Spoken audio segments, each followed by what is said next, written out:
Hi guys, and welcome back to our YouTube channel. Thank you very much for tuning in. If this is your first time on this channel, you're welcome. And if you're a returning subscriber, thank you for dropping by. Okay, so today we are talking about something interesting. It's always interesting. As always.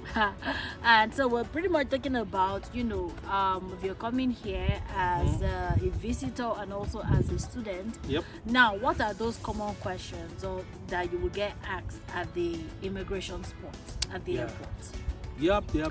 Yeah, and the reason why we are delving into this is because, see, immigration, they are very powerful people, like we know. So, how you answer the questions that they are going to ask you may either do what? Make or mar you, right? So, deeper.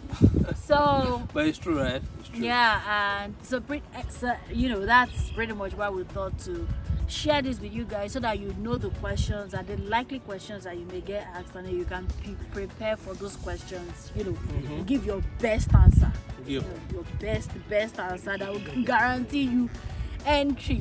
Because again, if you answer in some way that they think that this person, they can send you back at that point, regardless of whether you already have what's it called, visa, admission, or what have you. They can send you back at that point.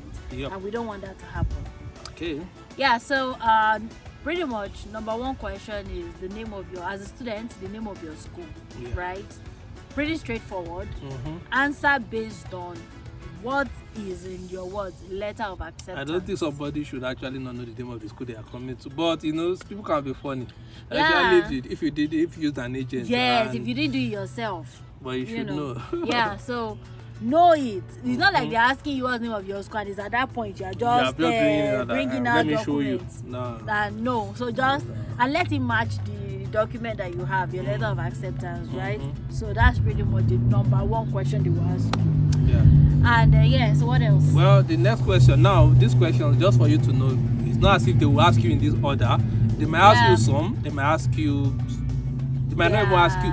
Some people, they don't even ask them any questions, right? Or you don't want to work with that. So when we say number one question, number two question, no, it doesn't mean that's the way they will ask you. They might never ask you. They can ask you in any order, or they may not even. Yeah. So another question they might ask you is which program. Now, this is we are talking about still for the students. Which program are you coming to study? Yeah. They might ask you what's the name of the program, what's the course. Yeah. So you have to know what you're talking about. Don't mention English when you are studying engineering. These are so pretty much, I mean, just the name of your course. Again, what is on your acceptance letter, your letter of acceptance, as it is there, mention it, right? So that's another thing you can get asked. Now, another thing they may ask you is the duration of the program. So how long is this program going to take? Yeah. These things may come in form of conversation. Just with the person. Now, these programs, how long is this program going to take? Yeah. Also know the duration. Is it 1 year? Is it 6 months? Is it 2 years? Again, as stated in your letter of acceptance. Gotcha. So don't go and be mentioning 2 years when the course is 1 year. And they'll be looking like, why are you adding one extra? Do you have ulterior motive? If it's 1 year, just for analysis sake, if it's 1 year, 6 months, say 1 year, 6 months. Yeah. Don't let them to round it up. Don't round it up. Just say the way it is on your admission. Don't say 1 year plus 1 year and 6 months, right? So pretty much, that's that. Yes, and the next question that they may ask you, if this one pertains to those people whose course runs for more than 1 year, 2 years, or more, they would ask you, how do you intend, to pay for the second year? Because usually you will have paid for the first year, right? Yeah. Acceptance fee, the deposit or whatever. You will have paid part of the first year. Now they will ask you, how do you intend to pay for the second year? So at this point, give them tangible answers like, you know what? I'm going to be paying based on probably I have a business back home that will be using the funds to pay. My parents will be paying. If it's your parents that are paying, sure, I have some savings somewhere that we use. I don't even think you should mention that you're going to be working. Even though we all know that as a student, you are allowed to work a certain, but what they might give them like some sort of red flag. There is no way you are going to work for the minimum number of hours and you'll be able to get the amount that you need for school. It's not possible. So they'll be thinking, you want to work. Yeah, that means you're going to be working more than the number of hours, and that's already a red flag. So I don't think that's a good answer to give. True. I think one should focus more on your sponsor back home, you know, they are going to be paying, or they are going to be sending you money regularly, or you have a business back home, or you have, you know, and also come with supporting documents. You know, maybe you have an investment or something that will mature back, you know, back home. Let everything that you are going to be doing tie back to, you know, everything is from back home. everything is back home is from back home, or somebody is, you know, sponsoring you, or even if it's somebody here. Maybe you have family here and they are going to be sponsoring you. Also have, you know, documentations to that effect. But just avoid answers that would tend towards maybe you are going to work or something. Avoid that one for now. So that's that about that. And another question that if you want to ask you is about residence. Like, where are you going to be staying? Where are you going to be hiding your head, you know, whilst you are in Canada? So at this point, if you have a place you are going to be staying, whether it's in terms of your family here, or you have rented Airbnb, or you have rented an hotel, or you have, you know, show them those documentations, right? Like you already have a place, even if it's a dormitory in your school, right? So let them know. Have a specific location where you can point to, like, this is where I'm going to be staying. And even if it's a friend or a relative, tell them the address and let them know what the relationship is between you and this person, right? Just have like a specific address that you'll be able to provide to them. True. So, that's very valid. Then the next one, they might also ask you is about your expenses. They might ask you who is going to be paying for your expenses, right? And this is typically where your proof of funds comes in. You know, when they ask you that, okay, how are you going to be eating, feeding, you know, transfer, whatever it is, just bring out your proof of funds, your bank statement, showing that, excuse me, I have, you know, excuse me, I have XYZ amount that I'll be using to take care of my expenses, you know. So they want to know. No country wants somebody to come into their country and be a liability. They don't want it to start, you know, being depending on, you know, handouts, so to say. So please always have your proof of funds. I think that's probably even one of the most important. Your document for proof of funds. Have it with you, because that if you've gotten visa doesn't mean they will let you in. You are almost there, actually, Cecily. You're almost there. You're almost there. But that remaining lap of welcome to Canada.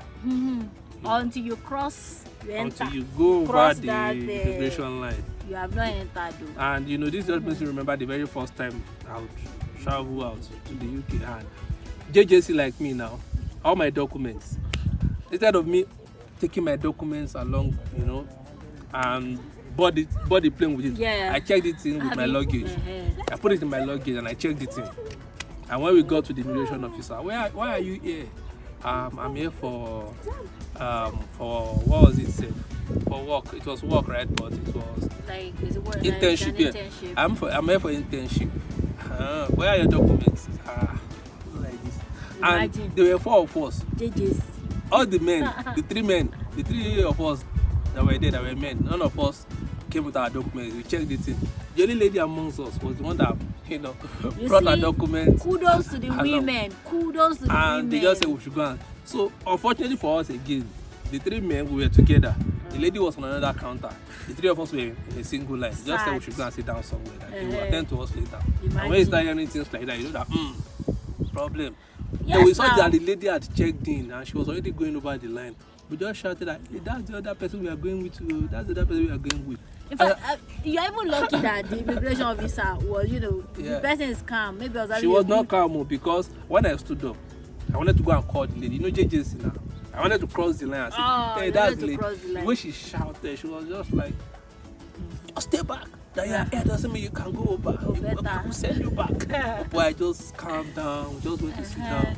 But God so good, she now called the lady for us.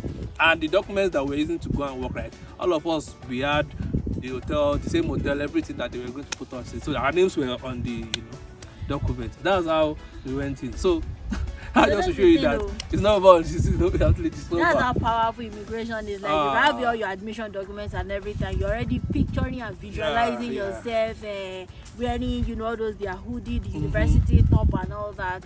And you check all your documents inside your check-in bag. Don't and when you get to the gate, they are now asking you. They are now saying something, story. Yeah. So those are like some of the things, right? Yep. So also just to put in mind. Now another thing they can ask you is, okay, so this is your program. After you finish, now what's your plan? Yeah. Right. So that's another question that you can get. And now it's very important, at this point to give, like, I won't say a perfect answer, but usually maybe the immigration officer might be expecting you to say something like, so my plan is that after I finish, I will stay back in Canada to work and apply for my PR. That's a no. Don't say that. That will make them think you want to stay back. Don't say that. Even though we know that's the plan, right? But don't say that. You can tell them things like, okay, so after you finish study, you take this knowledge back home to improve your business, or you take this knowledge back home to look for a job at home, or you can even tell them something like, well, you are not sure at this time what you will do, but you will go back home and decide with your family, or maybe something like after you've gotten your certificate, you might even pursue maybe postgraduate study or something in another country. Just let your answers be something that, like, not anything like, I'm going to stay back in Canada. Exactly. Because sincerely, that's not the aim. The aim, they give you your visa to come and study. And you are meant to actually go back. Now, if I look like you thought about that, okay, I would probably stay back, to be a permanent resident or blah blah blah. That is something that is an afterthought. As an afterthought along the line, not something you'll be telling them. You already pre-planned it, and you're telling them, no. The normal thing is, I have 2-year visa, I come, I work, I go back. Finish. Yeah. So, of course, anything you do after that, after you cross the line, anything you now do, obviously, is. But at that point, what you're trying to focus on is what? Getting that, entry, right? So, now, what other thing is? Then, the next question they might ask you, of course, just a random question. Some might ask you that, why Canada? Why did you choose Canada to study, Yeah. So, it's a very straightforward question and answer anyway. Just talk about anything nice. Anything nice. Yeah, that's all. The quality of education in Canada is very solid. It's top notch. That's why you choose Canada. Yeah. And the people in Canada, just say anything nice about the country. And you can even say something along the lines of, you had friends and relatives, who are here, who are studying here, and they had a very good experience. Just something along those lines. And you're good to know. Exactly. So, is there any other questions? Yeah, so another thing they may ask you, especially this is now for the older students, like you're in your 30s and your 40s and you're coming to study. Now, some other thing they may ask you things along your work experience, your profession, what you're doing back home, are you going to be going back, does your employer know you are here, and things like that. Now, those are questions that you can expect as an older student. So always let them know that, of course, you are here with the blessings of your employer. Exactly. And you are going to be going back to your place of work after you're done studying. Surely. So pretty much those are the questions that you can expect to get as a student coming to study here in Canada. Now, another thing that I would like to mention at this point is, it is also very good that when they ask you these questions, you go straight to the point. You don't be giving them story. Right? Like, if they're asking you this question, just answer it, whether it's a yes or no question or something direct that they're asking you. Don't give them any additional information that will now lead them to follow-up question. Yeah, so you want to limit as much as you want to limit the questions that they're going to be asking. Very valid. So I know you can be excited and you are, oh my God, I'm here in Canada, this and this. Don't give them any extra additional information that is not requested. Only answer whatever it is they're asking you. So that is that about that for students coming here to study in Canada.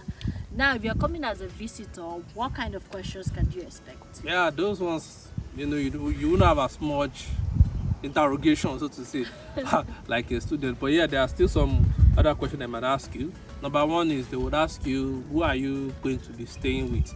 Are you staying with someone? Now, of course, let the person, and which goes without saying, let the person know your arrival time, should in case they just want to, check with the person. Yeah. So who are you going to stay with? Stay with my uncle, my sister, my sibling, wherever. That is one of the questions they might ask you. Yeah. Yeah. And also they might ask you questions along the lines of how long are you staying? Mm-hmm. Right? So of course, as a visitor, you don't want to tell them that you're going to be here. Even though as a visitor, there is a provision that you can extend your stay up to a year. But when they're asking you that at the border, Yeah. you don't want to tell them that you're staying for 1 year. Mm-hmm. No. You can't. You can't stay 1 year. In fact, let the duration that you would mention tally with what you put when you are applying. If when you were applying, if you said you were going to stay for 2 weeks, if plan change along the line to maybe 1 month, don't say it's 1 month. Just say 2 weeks. Yes. Let it tally whatever you put have down. So don't be giving extra information and all that. Yeah, so pretty much maybe they may also ask you places where you might be visiting as a tourist. Yeah, what will you be doing? Yeah, what will you be doing? Just talk about general tourists there. You'll be visiting, going to be, just general. I think you should know about 1 or 2 key tourist destinations in that country or in that city where you're going to, that you have that as ready-made answer. Yeah. And yeah, so pretty much that's it. And if you're coming here as a permanent resident, well, off the top of my head now, looking back at our experience, I don't really think there's any question, proof of funds, that they ask that is very serious like that. Aside from proof of funds, I did that honestly. Proof of funds. We're even talking about proof of funds. Yeah. Did they ask us for proof of funds? I think what I remember the immigration officer asked was how much do we have in cash on us? Cash. So that one is general. Yes, and I think he also asked how much we had in the account also, because I remember he wrote it down on that document. But he didn't ask us to show it. He didn't ask us to show it. So I think pretty much that's like the only question for them to ask, because they know you are coming to settle here. You are coming to look for work, and you are coming to settle here. So obviously there's nothing much to ask. Then they will just ask you for your documents, obviously your landing papers and things like that. Blah, blah, blah. That's pretty much it. So yeah, I think that's it really. So those are the questions that you might be asked when you get to the airport in Canada at the immigration point. Please make sure you give them the correct answers. Yeah. Because it is not over until it is over. I just give you an example of my own experience. So yeah, guys, that's it for today, and we'll see you again in another video. Please remember to like, subscribe, share. Guys, we'll see you again in our next video. Bye. Bye.